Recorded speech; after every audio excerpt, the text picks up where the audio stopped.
living in the moment, and the moment is the future. With Pam and John. This SPEDTalk. Welcome to SPEDTalk with Pam and John, also known as The Calm. Before the Storm. Our purpose is to elevate the conversation and amplify special education resources. And our why is about making the impossible possible. We are excited to have Corsicana ISD representing really being in this space of inclusion, really inclusion on steroids, I like to say, because it's all about, look, everyone has a seat at the table. Everyone has a place and a part to play, right? And I think you guys are just exemplifying that in Corsicana ISD and the Penguin Project. That's something that was new to me. And I think maybe a year or so back, it was introduced to me, and I thought, how fabulous is this, right? This is just another way that schools are really going above and beyond to ensure students of all ability really have the potential to really excel in these areas of theater and PE and athletics and just really in normalizing friendships and work ethics. So thank you guys for being here with us today. Thank you for having us. All right, so John, we're ready to roll? I think we're ready to roll. So my first question is always, well, who do we have in the house with us? So who's here with us today? So I'm Shannon Owen. I'm the Director of Special Programs. Okay. I'm Susan Johnson, the Executive Director of Communications and Marketing for Corsicana ISD. I'm Tiffany Warren. I'm an LPC for the district. I am not Tiffany Warren. I am Cran Dodds, and I'm the head of the theater department at CHS. I'm the better looking Tiffany Warren. I love it. Nice. Yeah, you're the man of the hour, right? You're the one that had the courage to say, let's do this thing.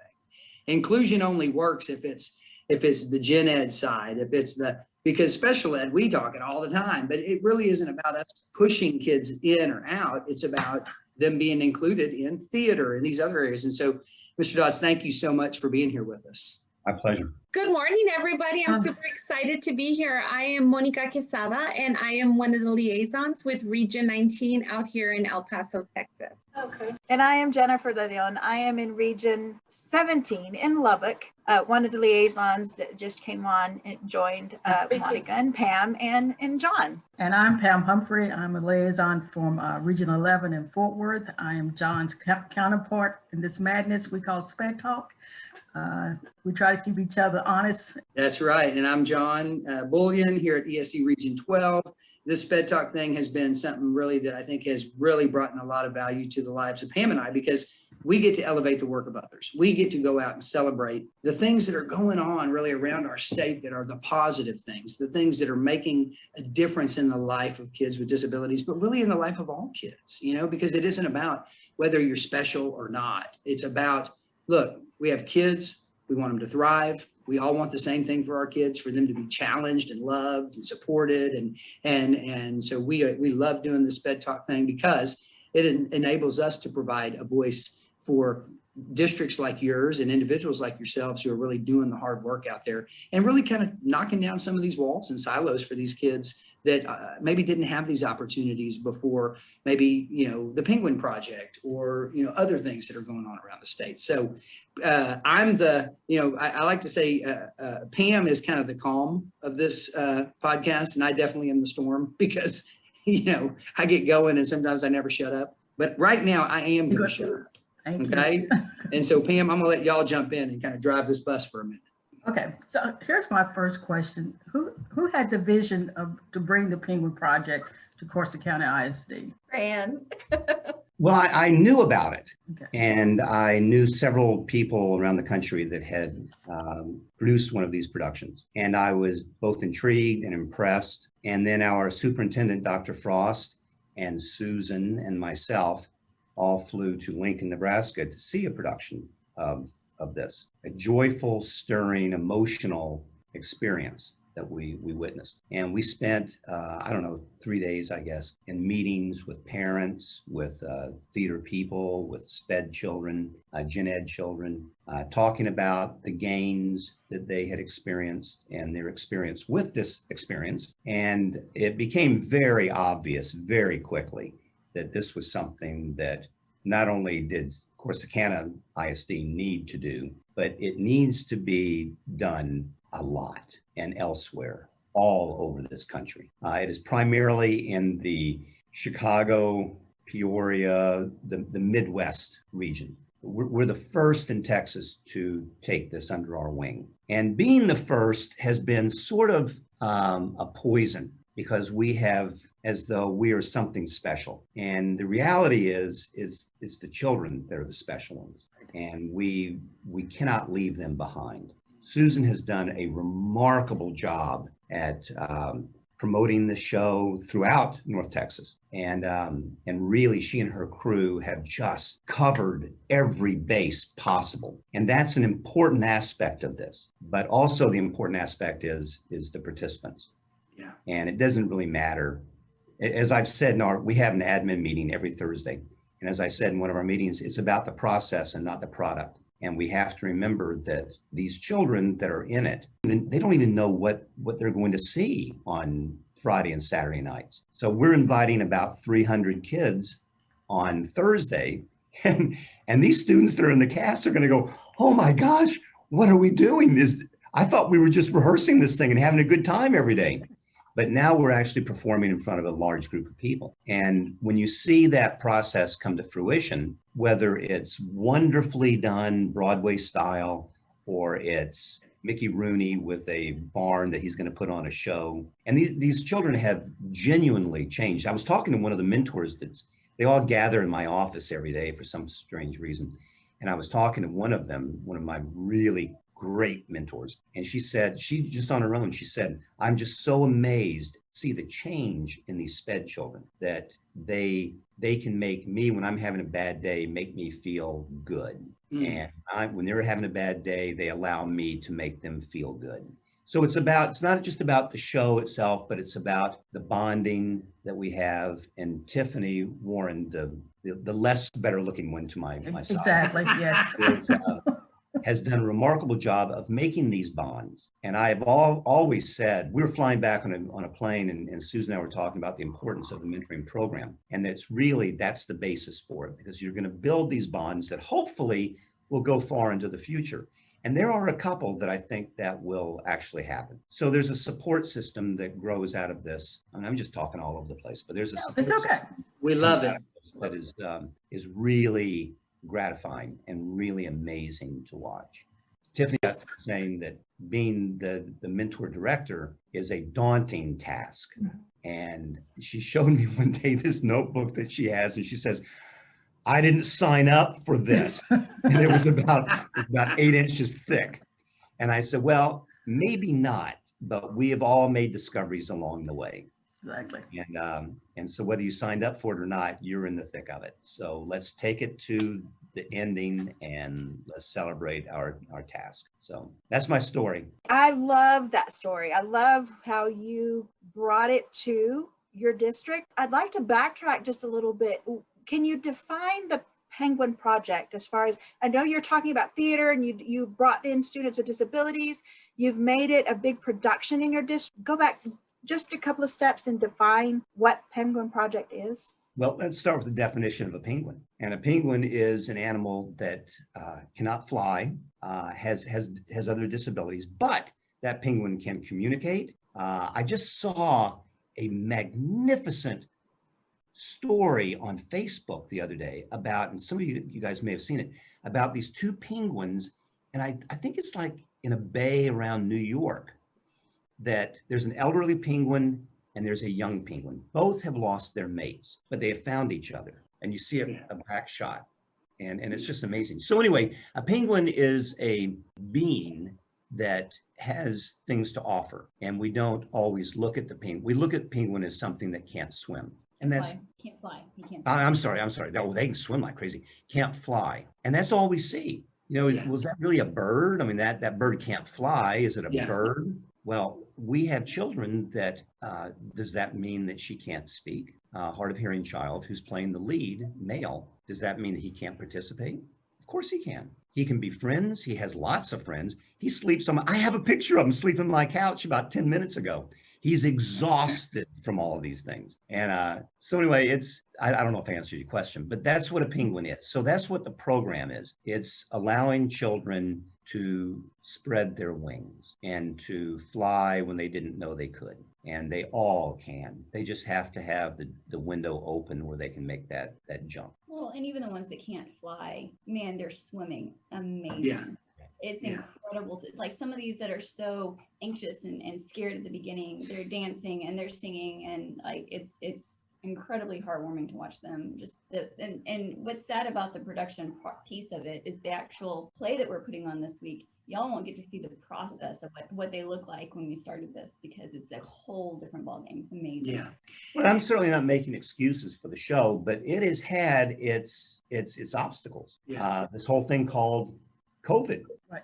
That was introduced in March, when we were getting ready to open 2 months later. Yeah. And then the kids all had to come back, and now they have to wear masks, and they don't like wearing masks because they can't see each other and they can't see the expressions. And then we had the ice-a-thon, or whatever that thing was that shut us down for a week. And then we had some things that happened here about 2 weeks ago that we lost a couple of rehearsals on. But these children have hung in there come heck or high water. And no matter what the obstacle has been, they have overcome it, and they have said, we're committed to this thing, so we're going to go through with it. I'm not going to do this anymore. There's too many problems. There's too much going on. I'm just going to go home. And none of them did. It was remarkable to see that this all meant something to them. Yeah. And to the parents. So how long has the Penguin Project, I guess, been a thing? Clearly, you said that kind of more in the Chicago area and that kind of stuff is where it's more prevalent. What kind of background is there to the Penguin Project for our listeners that really, this is the first time maybe they're hearing of the Penguin Project? Susan may remember, but it was 20-something years ago that a fellow by the name of Dr. Andy Morgan in Peoria was a clinician, a doctor dealing with special needs children. And that was his thing. That was his bread and butter. And he thoroughly enjoyed doing it. But at night, he took on a different persona, and he acted in their local community theater, and he loved it. And so one day, and I'm just dramatizing this, one day he's driving home from rehearsal, and he says, how can I blend these two passions that I have into one thing? And that thing became Penguin Productions. And so it's been going on. He won a National Humanities Award in Washington. I mean, it's been widely recognized in parts of the U.S. Mm-hmm. But he was the birth child of this, and he's flying down. He'll be here Friday to see the show. Wow. And they've got they call them chapters. We're now a Texas chapter, and they've got maybe 20, 25 around the United States. It's sort of a hidden gem. Not enough people know about it, and they need to.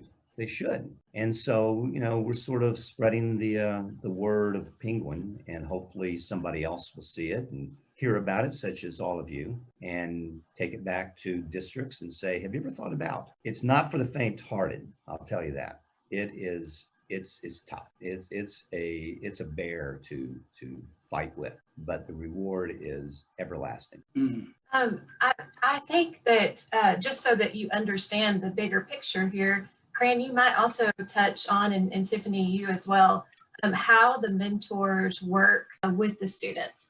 I can listen to Cran all day long talk about stories of the students, because that's what gets me going. I love to hear all of the stories that he has to say. But I think for the bigger picture, so that you all understand the performance itself, maybe y'all could explain further like what the mentor role is with the actor. Okay, so and kind of going back to Jen's question too, the Penguin Project, first of all, it's been community-based, correct? And we're the first school district to actually do it, which means we have special education law that we have to abide by. So it's a lot different for our district than it's been in any of the other programs that have happened. And so that's honestly where probably the biggest arguments have come from. No, we can't do that. Oh, let's talk about the program. We just did the program. Just even making sure we're abiding by all the laws that go along with special education. And I will say we do all disabilities. It could be anybody can be in this program, 504 or we have some mini gen ed kids as well. And as far as the mentorship program, what we did is kids who had a disability or who chose, we offered it to everybody, even the general ed kids. If they felt like they needed somebody with them, we had a volunteer, another student volunteer, to be with them and to memorize their lines and to memorize exactly where they sit. And then if they got upset or something, someone there's right there to help them calm down. Our mentors are incredible. You know, we can't tell anyone what a specific disability is, but we were able to give like a broad range of, hey, here's some things to look for. Here's what you can do if your student does this or that or the other without being specific to any one child. And they have taken that and they have run with it. And if for one reason one of our mentors couldn't come and they couldn't help, you know, their student, another mentor will jump in. It's just been really incredible to see the effort that these mentors have put. Just you will walk down the auditorium and they're sitting together and they're talking with each other and, and they've got arms around each other. I mean, it's really incredible to watch. Y'all are hitting on something I think that a lot of people aren't privy to, and that is that inclusion goes both ways. You know, that you have, I guess what we would call maybe typically developing children that are, quote, mentoring our students that are atypical, if you will, right? You know, and the word disability, I get into every episode. I bring it up and say, I think we have differing abilities, and stop dissing my ability. I'm not dissing your ability, right? And so, but that aside, I think what we see more often than not is these types of programs, projects, they bring out the best in everyone. And so you see sometimes our students that are atypical becoming a mentor in some ways for that typically developing child that may, like Mr. Dodds said, hey, they have this epiphany. Wow, when I'm having a bad day, my mentee or my person that has a disability actually cheers me up, makes my life more rich, better, makes me a better person, you know? And so I think that's the magic, and that's that hidden gem piece, Mr. Dodds. And so I love what you guys are doing and love hearing about this. I'm gonna be quiet again and now, because I know I've got people on here that are good at asking questions. I wanted to say, I think, touching on what you said, John, the great part of being in an inclusive program is everyone gets to be more tolerant and understanding of what's normal or what is acceptable. And I think it can only prepare everyone for later in life, you know, in the workplace or in public. If you're in a bubble and you only stay with people that are just like you, then you don't know how to interact any other way. And I think it's awesome for our community to give all of our kids this opportunity to be around each other and figure each other out, you know, and how to get along and what works and what doesn't work, and develop these friendships that otherwise might not have even happened. Great storytelling. I am very curious to know, as all of these skills that they're learning in this program spill out, if you have a story of how what they've learned in the Penguin Project program has spilled out into other areas in their life, in other classrooms or other interactions just outside of school. I mean, do you have something you can share with us on that? I do see a confidence in all the children, not all the children, but all the children of different abilities in the hallways. I see more of a ability to connect physically, like handshaking, hugging, verbal contact with people that I didn't see before. I've also seen a sensitivity from the mentors toward the people that they're working with, and understanding a sensitivity towards them in the cafeteria. Well, to give you a good example, there's one girl who always has breakfast in the cafeteria, and she's one of our orphans. And I have seen mentors go by her and give her a squeeze on the shoulder. That wouldn't have happened 2 years ago. They wouldn't even have known that child 2 years ago. But now that child is known to all of us, and her abilities have really impressed everybody with different abilities. So I think that also in the classroom, I know we have one boy who in the classroom, he has become much more vocal, not loud, just vocal. He's confident. I haven't had a chance to witness everybody because some of them aren't on our campus. The majority of the orphans or somewhere, some other campus here. And because we go from 4th grade through 12th grade. And to give you an interesting little story, we have a young man who has Down syndrome. And he actually graduated from here, I'm going to say 2 years ago. And it was in a special program that he graduated. And his mother re-enrolled him in school just for the duration of this program. Then she was going to unenroll him when the program was over with. Well, COVID came along, so now he's a year older and he's still enrolled in school. We're never going to get rid of this kid, but he has just blossomed.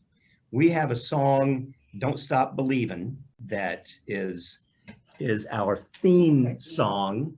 And it's our theme t-shirt. And yes, you can pick one of these up should you come to the production on Thursday, on Friday or Saturday. They Absolutely. I know we'll be getting our shirts this Saturday. Absolutely. And when you see this particular boy that I'm talking about, there's a riff, a guitar riff, and it's an air guitar. And he does cartwheels. He does all kinds of stuff that's just, I'm just amazed at how he's come out of his shell. I think Tiffany wants to say However, something. whenever his mentor is not here, he doesn't do it. He shuts down. So it's just another story of how important that relationship is. But to take it where the relationships are beyond the school. One of our mentors is a senior, and her talent is a 8th grader. And so they wouldn't ever have met had it not been for this program. Right. The senior has a job now. And so she was running a little bit late to Penguin Project one night, and her talent came up to me and she said, look, she's going to be late. She needs a snack. She likes this drink and she likes this snack. And we need to make sure we have it on stage for her. And I was like, yes, ma'am. So, advocating, not just for herself, but for her mentor. Yes. So they knew each other's schedule, and it's definitely gone beyond just classrooms. And it's life skills in real life. And they're not even realizing that they're learning them. I think that's what's so beautiful about hearing how it's coming to be. You know, it's a teacher's dream, you know, as I'm listening to this and remembering my time in the classroom, it's the dream that you always hope would happen. You put together an IEP and it's an artificial way you do it sometimes in the classroom, but here you're hearing how it just plays out naturally, and then it carries on. So that's awesome. During the production of Annie, I just didn't want you to think that Corsicana ISD has a lot of orphans. So just so you know. That was so good to clarify, Pam. I'm glad exactly. Go ahead and set the production is Annie. Yeah, one of our orphans. Yeah, I thought, okay, just in case. Somebody just thought, okay, what's going on in Corsicana? That I have a lot of orphans. So it is the production of Annie. What kind of support do you have from other adults? I mean, is it just the two of you working with these kiddos? The number of adults. Okay, so how has this impacted the other adults working with this group? Tolerance, creativity, flexibility, communication. I don't have enough fingers to tell you how many adults we see in the theater. We saw in the theater last night that are working on the show. There are, I don't even know, 12, 15 that are actively involved in the performance. We have a nurse backstage because there are possibilities of having some issues, and we want to be right there dealing with those issues should something occur. We have 3, and I just want to be clear on this. We have 3 people helping with the talent mentor coordination. Like, it's not just me. We have other teachers from other campuses. We have administrators. You're looking at 2 of them right there. Is that support that has grown? Like when you started this thing, when this idea, right, jumped into your head, Mr. Dodds, into others, and then slowly you just built the positives, and then they want to be part of this. And how has that grown? Can you talk just a little bit about that? Well, as I mentioned, Susan and I flying back, we had an opportunity to reflect on the Lincoln show that we saw and the support staff they had. So we began to build our support staff on that plane, and it has grown, and it has altered a bit, as every program when you're first starting out should and will. But we have been very inclusive. We've allowed everybody from volunteers in the community to participate, to faculty, to administration, You know, if somebody wants to be a part of this project, we can find a home for them somewhere. It does get to a point where you can't have a multitude of people because you don't have enough space for a multitude of people. And we're finding that out right now backstage. I don't go backstage. Tiffany does. And she complains nightly about how many people we have backstage. No, I don't. And the on, Yeah. and there's too many people involved. I'm being facetious to a point, but we are full. We have a lot of students who want to be a part of it and a lot of adults who want to be a part of it. So we have an open door policy. Come on in. There is there's also a cameo of the high school principal who is making an appearance on the stage. So I think that is that's kind of special. I remember when Cran and I were flying back, and I still have those notes. I'm going to keep them forever because we were scratching on paper trying to think through how we could make this work with the district. But I think a key piece there was involving every campus that we had and making sure that you know, principals and schools were involved. They understood what the project was, giving them opportunities to volunteer, because these are all of our kids, and whether you know, whether or not they have special needs, to see the mentors is just so inspiring. So I think that on that plane ride home, we were discussing, you know, how are we going to involve the schools? And I just think that was a really important component to the success. And obviously having the superintendent with us was very helpful as well. And she was just blown away by the performance that we saw. So we're really looking forward to this. Susan, piggybacking off what you're saying, one of the ways we got all of the campuses involved, we gave every campus a wooden penguin that the shop class created and built. And each campus was responsible for decorating their penguin. And so we had one with cochlear implants. We had one that was is at our dual language campus, and it's very vibrant, you know, kind of reminds me of like Talavera, the way it's decorated. We've had another one that has like a name. What's the name of that one, Tiffany? Mr. Pink, Scott Do Right. Yes, Scotty Do Right, which is a nod to one of our principals that is very excited because a lot of the kids at his campus, at the intermediate campus, are participating. But they've just, you know, it became a little bit of a social media war between penguins, a kind of contest between the principals, and got them involved. We also had some former students that Susan contacted, and they are now artists, professional artists, and they painted their own penguins. So those have been in attendance at all of our board meetings for the last, month and a half, 2 months. It's just given an awareness to the community. Susan and her department have worked so hard. They've contacted local businesses. They made these adorable little media boxes with socks and Swedish fish to ask for donations and to build that base for us. So they've just done a wonderful job, and it seems that there is an excitement in the community, and so we're hopeful that it'll be a really, really good turnout. So with the showings, I guess, scheduled here this week, 16th and 17th, and what could people that are interested in, like, oh no, I missed the actual viewing of Annie, you know, and is there something in the works for, you know, part 2? I mean, what are we going to do next year? Is this something that will continue? I don't know. I feel like, and I've said this to several people, I feel like we've gone to school to learn how to do heart surgery. Mm-hmm. And the only way we can practice that is if we do it again. Yeah. And we're learning this year. And do we want to continue that education and that practice into following years? I will say a lot of the students have asked if we're doing it again. Yeah. They desperately want. They've a lot of interest in it. So I don't know. It's up to the administration if they want to continue with this. And I think that's the plan. Yeah, I'm going to say, how do you say no? Right. Yeah. How do you say no? As long as we have those people willing to volunteer their time and efforts like Cran and Tiffany, you know, it's one of those things where it can only get better, I think, every year, and we're hoping the momentum builds over the next few years.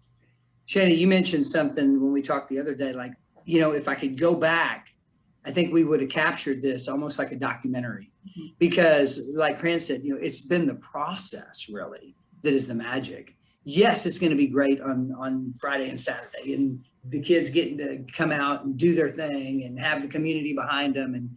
But is there any talks? Have y'all thought much about like how might we capture more of this and share it on a more global scale?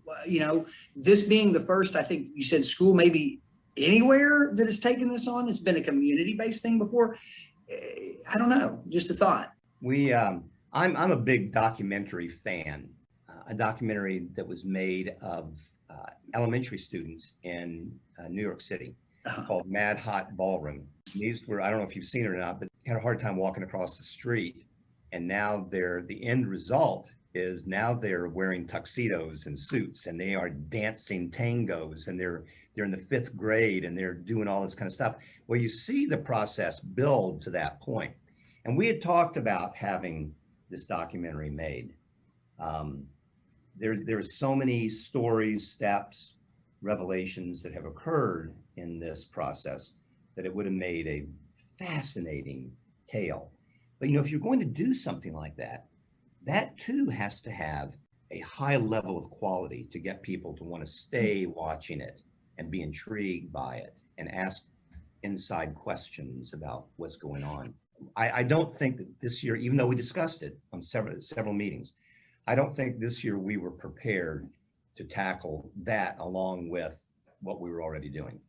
Yeah. That kind of piggyback was a little bit much for us, although we are capable of doing anything.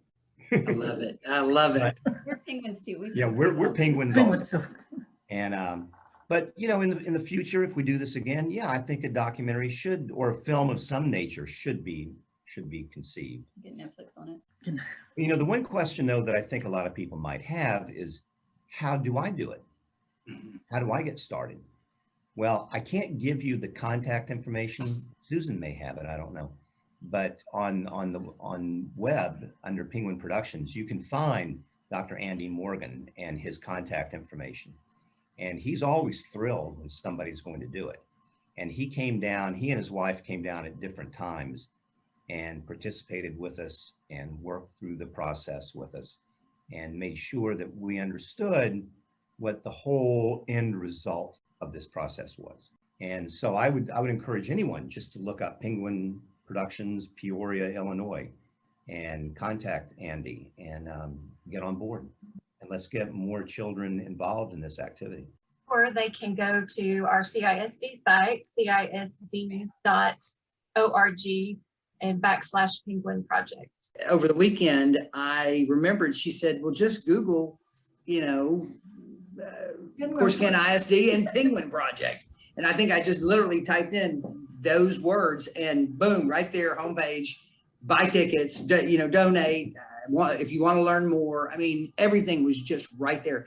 So the work that y'all have done promoting and really making this information available on your website was it was so easy to access and so easy to find. And so kudos for that as well. And these are junior productions. They are edited productions of Broadway musicals. So they're pared down to about an hour 15 in length. They emphasize the music and the dance because every child loves to sing, whether you can or not. They like to at least express themselves through that. And dancing is a nice physical activity.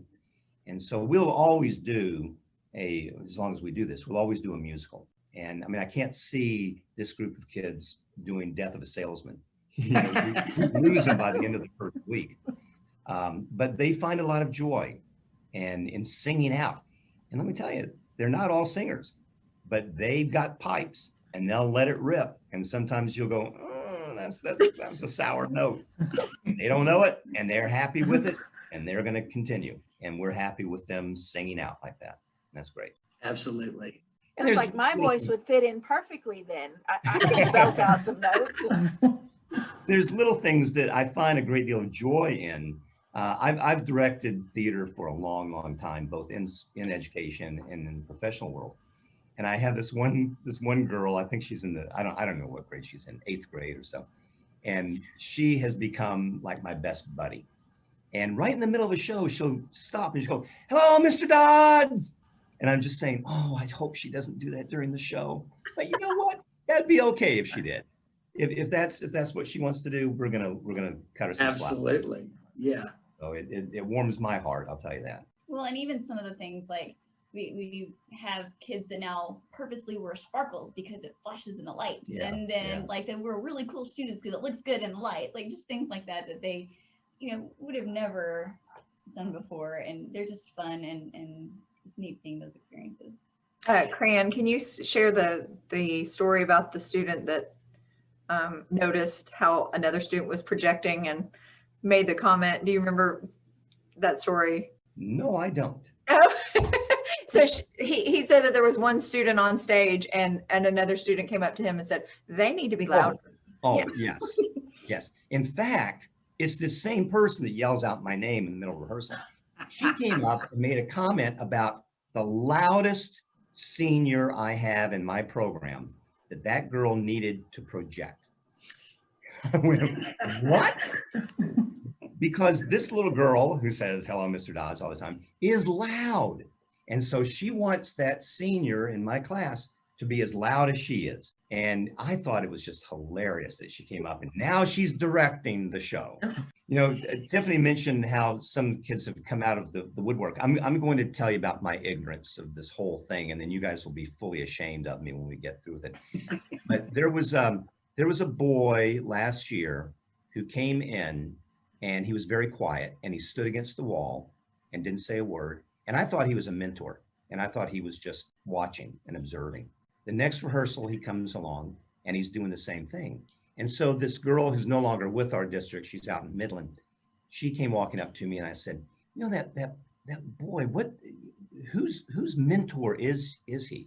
And she said, he's not a mentor, he's a special needs child. And I said, really? And she said, Cran, not all special needs children have a look. And it suddenly hit me that we're all blended. We're all in this thing together. Well, he goes from being a wallflower to about a month later, he's wearing these high top tennis shoes that I don't know where he got them from, but they are blinding because it's got all this bling and glitz and glamour, and he's making a statement and he's out there. And so he goes from being shy, reserved, and absolutely quiet to now he's our rooster. And last night he did some things in the show that I was just blown away by. I hope he'll do them when you're here. Yes. Because his performance changes nightly. That's so I don't know what great. to expect. But last night he came on with these glasses and a big nose, of sort of Marx Brothers look. And he just, I was on the floor. He just laid this thing out. So he's gone from standing in the back in the corner watching to taking and owning the stage. And that's the kind of progress you want to see with just transformation. Yes. Yeah. And what's really funny is that, the other side of that is that people who are in the special education department, we don't know theater. And so like just learning the differences and learn through this process, we've all learned stuff. And so it's been really interesting for all of us as well. But tell a story about the kid who you were going to hit with a light. Oh, I had this one boy. He has autism. I had this one boy and I said, now I want you to stay right here. This again is going to show my ignorance. I want you to stand right here. And when you're here, that light up there is going to hit you. And when it does, you start your lines. The light turned on and he froze. And I thought, why is he not saying anything? So I mentioned it to Tiffany and Tiffany said, you told him the light was going to hit him. He expects the light to hit him. That instrument to come down and hit him. And he was watching out for that thing to come flying through the air because he was going to duck. He didn't want to get hurt. And so I have learned that, I have to speak in clear terms. Yes. And this is for gen ed and SPED children. I got to be very clear in how I am interpreting a direction. But that is a story that I will always take with me. And I will, I will use that information forever. Yeah, what a great insight, to realize. And that's like, I think, Tiffany, you said we're all learning things. Like we're all growing and learning through this process. And, that's the magic of all this is that, And I think the students of Corsicana ISD are blessed to have educators like those of you that are here and those that aren't here that are supporting and out in the classrooms every day that really are taking this on and really are willing to kind of in some ways be in that vulnerable space and say, we're not quite sure what's going to come of this. And it could be a train wreck. And if so, we're going to learn through that train wreck and come out the other side and keep on moving and really make something special out of it, because the kids deserve it. You know, they deserve, every one of them deserves to be celebrated and to have their potential recognized. And I feel like that's kind of what y'all are doing, is recognizing potential in children.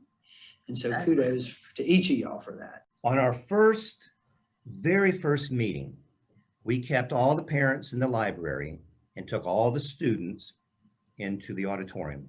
We gave them 20 minutes to learn the dance and a song. So Don't Stop Believing.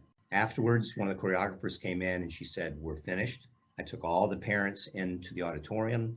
They started their song. And I had this one parent who was standing up, because we have a very large auditorium. And she was standing up towards the back, and she turned to me and her tears come down. You know, because her daughter was up there doing what she never expected her to do. And so since then, it has grown with a lot of support from the parents. They have seen that their children are actually achieving things. And this is on all the kids. The gen ed children are achieving things their parents didn't expect to happen. And the special needs children are certainly achieving things their parents didn't expect to happen. And so they are out there watching. We're actually going to have an invited audience tomorrow night. Just parents and their families. And they're going to come to applaud and make noise, because the kids that are on the stage don't know that's coming. And we don't want them to freeze and not know what to do. So most of these parents that will be coming have actually already attended, and they attend nightly. Every time. And originally, I didn't want them to be in the audience because I was afraid they were going to be a distraction. But they've been anything but. They're quiet. I mean, I don't have to scold parents. I did last night, though. I had to scold one guy for being too loud. I had to ask him twice to please be quiet. And so, you know, they're students also. But they have seen the growth of their children, and I know that they are thrilled with what they're seeing. And I'm excited to see their involvement in this, but it's a silent involvement. You know, they stand back, they're very supportive, but they let Tiffany do what Tiffany needs to do, and they let our choreographers do what they need to do, and they don't interfere. And that's always the worry, you know, a mother may say, I think you should do, and nobody's ever done that. And so we had sort of an unspoken rule that you can come in and watch, but you don't participate unless we need you. And last year we had a young girl who just collapsed on stage, and her mother stayed in the audience, but the nurse and a mentor helped the child. So they are allowing us that separation and that ability to do what we do and to gain the trust of all of the children. And I think we've achieved that. I hope. We'll find out. That's great. Yeah. So from the special ed side to the director, how has this project made you see things differently, or has it made you see things differently? Oh, totally. Can I say that again? Totally different. Okay. I see all children as full of potential, whereas prior to all of this, I may have been blinded by some of that potential and not seen it and not recognized that underneath the surface, all these children have the ability to do something. And we have a lot of children that are walking these hallways. They're in my classes, they're in everybody else's classes. They don't really seem to have a direction. And so it's caused me to start to approach them in different ways and to talk about their direction and their needs and their desires, and help them through the day, if at all possible. It becomes aggravating at times, but for the most part, it's extremely rewarding. And I seem to have more tools now to utilize than I did before. And so am I a richer person for it? Absolutely. Am I more confident? To an extent. Am I having a good time? Absolutely. That's my story. Oh yeah, absolutely. Absolutely. Mainly because Tiffany says every day, we have to do this again. I've been married for a number of years, and I have learned never fight with the lady. And we have become Sound advice. we've Yes. become very close partners, and I'm not going to fight with her. My wife is also involved in this process, and she's here, she's the production manager, and you manage all that you can. I'm not going to battle with you. And so would we do it again? Sure, we do it again. Yeah, we would look at it with the things that we've learned and find out what can we do differently, what can we do the same, what worked, what didn't work. You do that in everything that you do. You analyze all of your activities. And so sure, we do it again.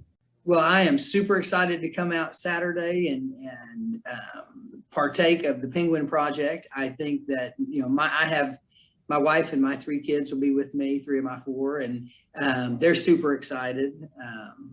And so I can't tell you how excited I am, but also just how excited I am for each of you, really, in being able to kind of find this passion.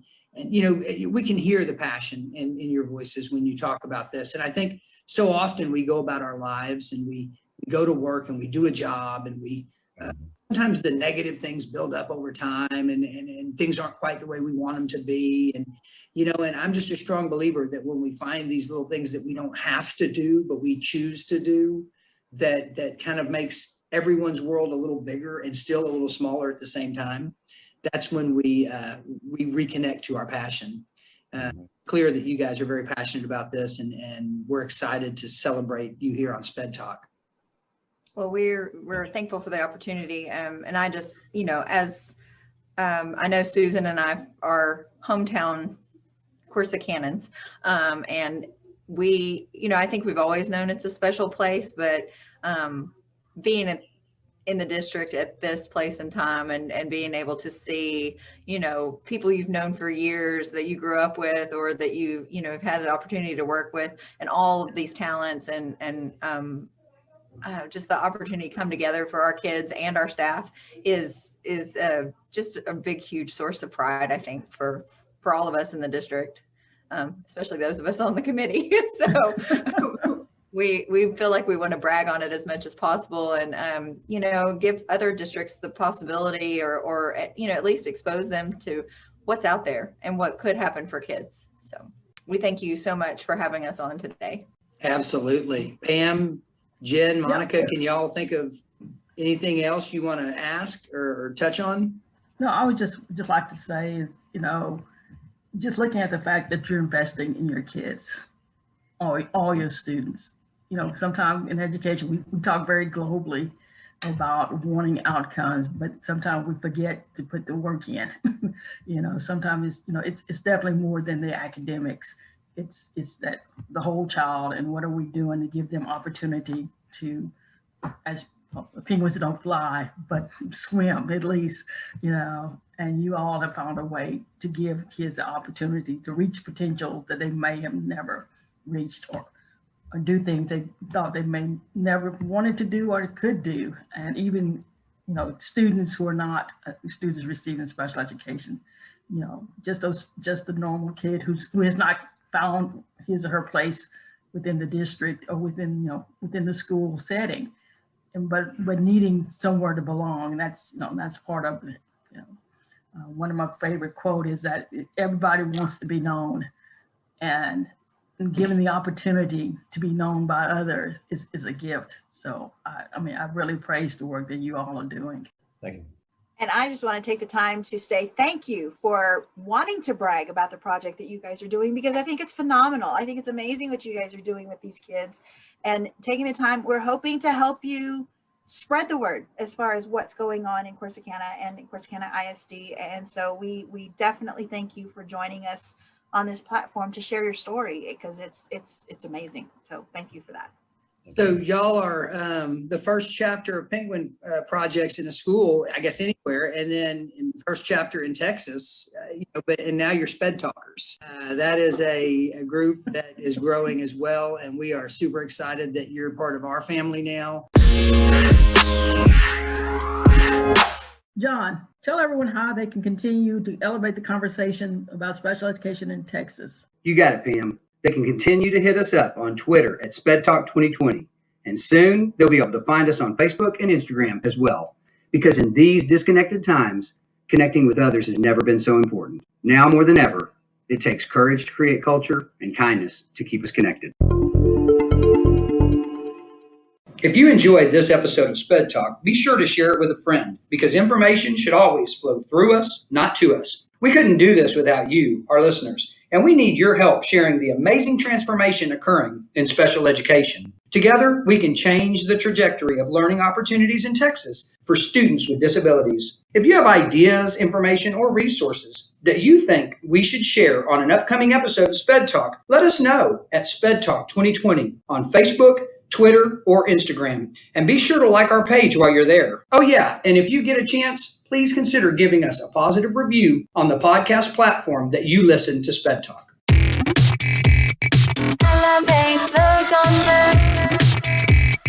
Living in the moment, and the moment is the future.